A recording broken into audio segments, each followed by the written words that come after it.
Wir nutzen das modernste Stück Technik der Menschheitsgeschichte. Wir funken gigantische Datenmengen völlig unsichtbar durch dicke Betonwände.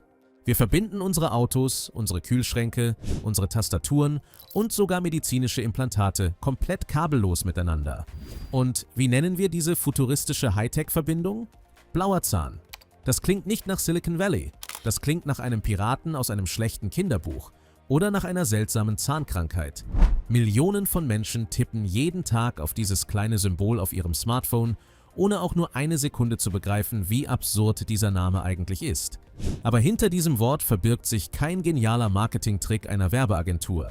Es ist die Geschichte eines über 1000 Jahre alten Königs, eines betrunkenen Abends unter Ingenieuren und eines juristischen Fehlers, der die Technikwelt für immer geprägt hat. Willkommen beim Kern der Dinge. Wir analysieren heute, warum unsere modernste Funktechnik den Namen einer Leiche trägt. Wir klären, warum das Logo auf deinem Bildschirm in Wahrheit eine germanische Geheimschrift ist und warum die Erfinder diesen Namen eigentlich abgrundtief hassten und ihn streng verbieten wollten. Wenn du verstehen willst, welche bizarren Geschichten sich in deinem Smartphone verstecken, dann abonniere jetzt den Kanal. Um zu verstehen, warum dieser Name entstand, müssen wir in die späten 90er Jahre zurückreisen. Kabellose Kommunikation war damals ein absoluter Albtraum. Erinnere dich an die Zeit der ersten Handys und klobigen Laptops. Wenn du ein einfaches Bild oder einen Klingelton von einem Gerät zum anderen schicken wolltest, nutztest du Infrarot. Das bedeutete, du musstest die beiden Geräte auf den Millimeter genau aneinanderlegen. Ihre kleinen schwarzen Sensoren mussten sich direkt anstarren. Wenn du auch nur leicht gewackelt hast oder jemand durch den Raum lief, brach die Verbindung sofort ab. Und das Schlimmste daran war die Abschottung der Industrie. Jeder Hersteller kochte sein eigenes Süppchen. Ein Nokia-Handy konnte nicht mit einem Ericsson-Handy sprechen. Eine Tastatur von IBM weigerte sich, mit einem Computer einer anderen Marke zu kommunizieren. Die kabellose Welt war ein zersplitterter Kriegsschauplatz aus geschlossenen Systemen, die sich gegenseitig blockierten. Die großen Tech-Giganten erkannten, dass dieses Chaos den gesamten Fortschritt ruinierte. Sie brauchten einen universellen Standard, einen Funkstandard, der für alle gleich war, eine einzige Sprache für jedes Gerät auf diesem Planeten. Also trafen sich Ingenieure von Ericsson, Intel, Nokia und IBM Mitte der 90er Jahre, um diese neue Technologie gemeinsam zu entwickeln. Technisch machten sie brillante Fortschritte. Sie entwickelten ein System, das wenig Strom verbrauchte und durch Wände funken konnte. Aber sie hatten ein massives Problem. Sie wussten nicht, wie sie dieses Kind nennen sollten.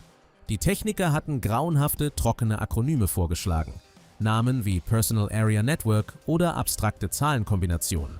Sie brauchten einen griffigen Projektnamen, einen internen Codenamen, den sie nutzen konnten, bis die Marketingabteilung den echten, finalen Namen erfinden würde. An diesem Punkt betritt ein Ingenieur namens Jim Kardach von der Firma Intel die Bühne. Er hatte sich kurz zuvor mit einem Kollegen auf ein Bier getroffen. Dieser Kollege erzählte ihm von einem historischen Buch, das er gerade las. Ein Buch über die alten Wikinger. Darin ging es um einen dänischen König aus dem 10. Jahrhundert. Sein Name war Harald Gormson. König Harald war berühmt für eine ganz bestimmte historische Leistung. Er war kein brutaler Eroberer, der alles niederbrannte. Er war ein brillanter Diplomat. Er schaffte es, die verfeindeten, zersplitterten Stämme von Dänemark und Teilen Norwegens friedlich zu einem einzigen Königreich zu vereinen. Und dieser König hatte einen Spitznamen: Harald Blauzahn. Historiker sind sich bis heute nicht völlig einig, woher dieser Name stammte. Die wahrscheinlichste Erklärung ist, dass König Harald einen abgestorbenen, toten Zahn im Mund hatte, der sich dunkelblau oder fast schwarz verfärbt hatte. Jim Kardach hörte diese Geschichte und hatte eine Erleuchtung. Dieser tote Wikingerkönig tat vor 1000 Jahren exakt das, was die Ingenieure jetzt mit der Technik tun wollten. Er vereinte verfeindete Stämme, damit sie eine gemeinsame Sprache sprachen. Kardach schlug vor, das Projekt intern vorläufig Bluetooth zu nennen. Alle lachten. Es war ein guter Scherz. Der Name wurde als Platzhalter für die Entwicklungsphase akzeptiert. Die Jahre vergingen, die Technologie wurde fertiggestellt. Das Jahr 1999 rückte näher und die neue Technik sollte endlich der Weltöffentlichkeit präsentiert werden. Niemand in den Chefetagen hatte jemals die Absicht, das Produkt wirklich Bluetooth zu nennen. Die Marketing-Experten hatten sich längst auf zwei professionelle Namen geeinigt. Intel wollte den Namen Personal Area Network, kurz PAN. Ericsson favorisierte den Namen Radio Wire. Die Werbematerialien wurden bereits gedruckt. Der blaue Zahn sollte endgültig beerdigt werden. Doch dann passierte eine juristische Katastrophe. Wenige Wochen vor dem großen Starttermin überprüften die Anwälte die Markenrechte. Sie stellten fest, dass das Kürzel PAN bereits von tausenden anderen Firmen im Internet genutzt wurde. Es war rechtlich unmöglich zu schützen, also schwenkten sie panisch auf RadioWire um. Aber eine globale Markenprüfung für den Namen RadioWire dauerte damals mehrere Monate. Sie hatten diese Zeit nicht mehr. Die Messe stand vor der Tür. Die Vorstände gerieten in Panik. Sie hatten eine fertige Technologie, aber keinen legalen Namen. In ihrer Verzweiflung griffen sie auf den einzigen Namen zurück, der sofort verfügbar und garantiert noch nicht geschützt war: den internen, absurden Platzhalter. Sie dachten, sie würden den Namen später einfach wieder ändern, sobald die Anwälte mit RadioWire fertig wären. Aber dazu kam es nie. Die Presse stürzte sich auf den Namen. Die Menschen fanden ihn kurios, seltsam, aber extrem einprägsam. Der Name verbreitete sich wie ein Lauffeuer. Es gab kein Zurück mehr. Und da sie nun an den Namen gebunden waren, brauchten sie dringend ein Logo. Schau dir das Symbol auf deinem Bildschirm an, wenn du deine Kopfhörer verbindest. Die meisten Menschen denken, es ist ein eckiges, spitzes B auf einem blauen Hintergrund. Aber das ist falsch.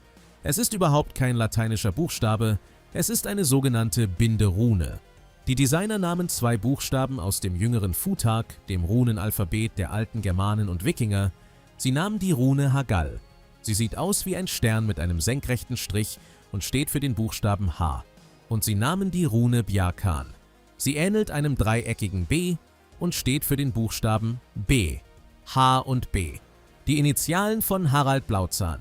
Sie legten diese beiden uralten Schriftzeichen übereinander und schufen so das blaue Symbol, das heute auf Milliarden von Geräten weltweit leuchtet. Heute durchdringt diese Technologie unser gesamtes Leben. Die 5. Generation dieser Technik funkt über gigantische Entfernungen und verbindet unsere komplette digitale Identität.